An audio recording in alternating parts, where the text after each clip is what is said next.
Welcome back to the channel, everyone. Manny B Investing MBI, and I've got a bit of an upgrade to the studio here. I got finally got my overhead light installed, so I was able to get my smart bulbs in there. So now I can play with the colors a little bit more. It's gonna do a lot more stuff. We're getting there slowly but surely. We're getting there. I'm feeling the indigo. I'm feeling the purple.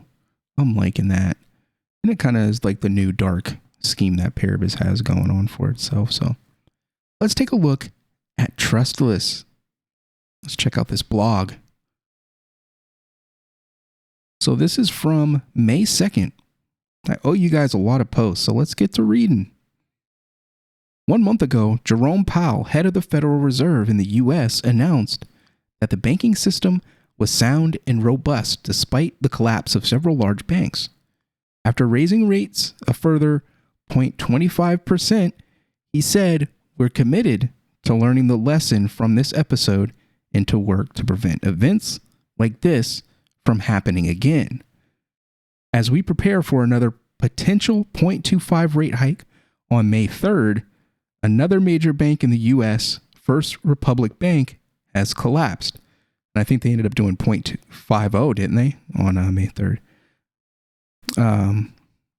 Its collapse is part of a larger trend of consolidation within the banking system, which is being paid for by the public. For instance, this week, HSBC announced they made $1.5 billion profit when they bought Silicon Valley Bank's UK operation for $1 billion, or $1 billion. Was it 1 billion or was it 1 euro, or is that a pound? I think that's the pound. £1? UK taxpayers covered the losses involved in the deal while HSBC profited. That's crazy. A similar situation plays out across the board with larger banks swallowing up smaller ones in distress. Governments broker the deals, take on the losses, and the big banks get bigger. This situation leads to an centralization of control within the banking sector, inevitably leading to higher costs and fewer consumer choices. That is very true. And the banks just seem to be getting, the big banks seem to be getting bigger and bigger. Credit unions are starting to kind of merge all over the country as well. It's just, I don't know what the cliff is for the pinch effect on that, but the stuff going on right now isn't because of that. It's just negligence in the way that our financial system is both structured and regulated and managed right now. It seems like everybody's in on the joke except for us. The public is becoming increasingly less trusting of politicians and regulators who reassure them that everything is fine. While reality shows otherwise, this situation is reminiscent of when Powell claimed in 2021 that inflation was transitory. As he continued to ramp up money printing, fast forward to today, and inflation is sticky. As people lose trust in institutions and have less choice and freedom to access essential financial services, there's never been a more appropriate time for decentralized finance to make its mark.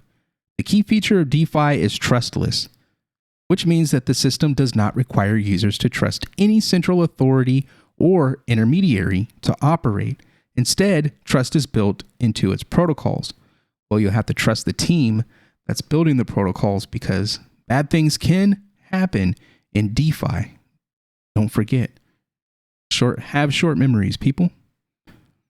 Trustless protocols are an essential feature of DeFi because they allow users to interact with the system without trusting any external centralized authorities. This is achieved using cryptographic techniques to ensure all transactions are secure. Another benefit of DeFi is that it allows for greater transparency and accountability. Due to the transactions being recorded on a public blockchain, users can see exactly how their assets are used and hold the system accountable if anything goes wrong. Well, if the DAO and the people that are involved in using the product are as equally vigilant.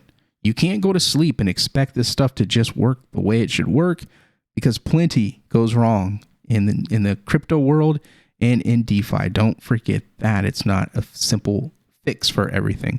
We have to be diligent, but we do get more control. We do get more access, though.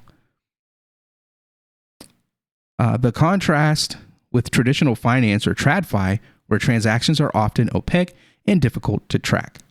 Trustless protocols also allow for greater accessibility. Since no centralized authorities or intermediaries control the system, anyone with internet connection can participate in DeFi. Ain't that the truth? This contrasts with TradFi, where many financial services are only available to accredited investors or those with large amounts of capital. I was actually on a bike ride talking to my dad about this. We were talking about like DeFi and like what you can do. And he said, can you do that at a regular bank? In a lot of cases, yes, you can. But you either need to be an insider or really wealthy to access those types of services. And you still don't get 100% of the control. It's still through a centralized authority, your financial institution. But that's part of the reason why I love DeFi. It allows you to be your own bank, do it yourself banking. If you haven't seen any of that content, I'm going to start really seriously trying to create a crypto savings account and actually be responsible for my own banking. So if you want to follow that journey, make sure you're subscribed. Hit that like, hit the share, make sure you subscribe. Regulators continually use this point to suggest that crypto is a gateway to money laundering by criminal organizations. That is the number one lie told. So are regular banks.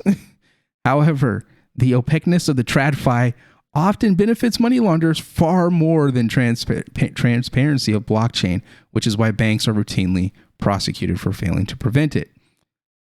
One of the most exciting aspects of trustlessness is the potential for decentralized governance. Decentralized governance allows users to decide how the system should operate collectively. This is achieved through decentralized autonomous organizations, which are governed by smart contracts instead of human managers. DAOs allow for more democratic and transparent decision-making process, which can lead to more equitable outcomes for all users. We'll look at this in more details in subsequent article. While there are risks associated with using DeFi protocols, the potential benefit are significant. The concept that you have a risk-free environment in finance is non-existent. Take, for example, the UK arm of the SVB. Even though millions of people in the UK had no money deposited there, they're left having to cover the losses of the deal through their tax payments. As awareness of the benefits of using DeFi grows, the adoption increases. Now, let me go back to this paragraph here. Again, and I was talking to my dad on the phone, and he was talking about how they're able to do this stuff, and then we have this global economy where we're all connected, and things that happen in one country are going and affecting another country. This is a prime example of that. SVB failed. It's an American bank, a financial institution in America where American people and businesses do their thing. It failed, but somehow now citizens in a completely different country, unconnected to this bank, now have the burden of fixing what went wrong. Very unfortunate, very unfair, but that is life, right? Very, very interesting. Crazy. As awareness of the benefits of using DeFi grows and adoption increases, we can expect to see even more innovation in the space. Trustless protocols have the potential to revolutionize the way we think about finance and could pave the way for a more equitable and accessible financial system. Without DeFi, we face a future of ever-increasing centralization and government control of our finances. If the constant mistakes of regulators and politicians don't worry you now, they certainly will when they have even more control over your finances. Ain't that the truth? Now they want to use these CBDCs to control everything you do.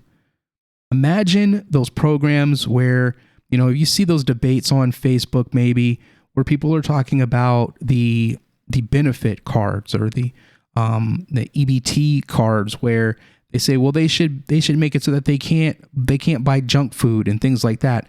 Now, regardless of how you may feel about that particular issue, imagine that being applied to everyone, even people that are not seeking or getting money from the government or any kind of organization. Hard-earned money that you've made on your own sweat, your own time.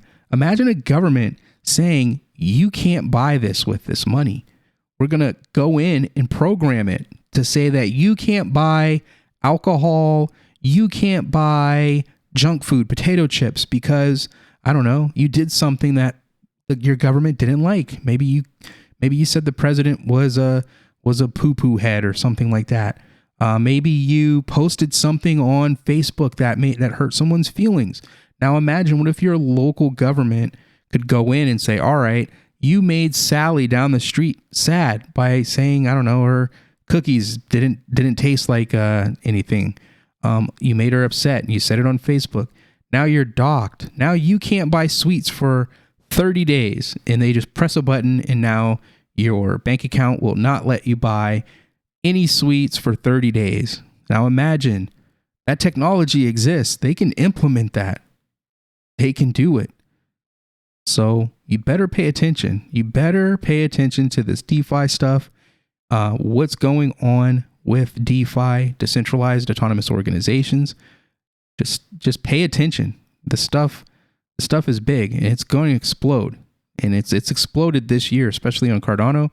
Pay attention to Cherryland, pay attention to Indigo Protocol, pay attention to AADA, and hopefully we'll be paying attention to Paribus when they're back up and they're starting to bring in that TVL. They'll be one to look out for as well. So thank you for checking out this video. Make sure you hit that like, hit the share, subscribe, and I'll see you on the next one.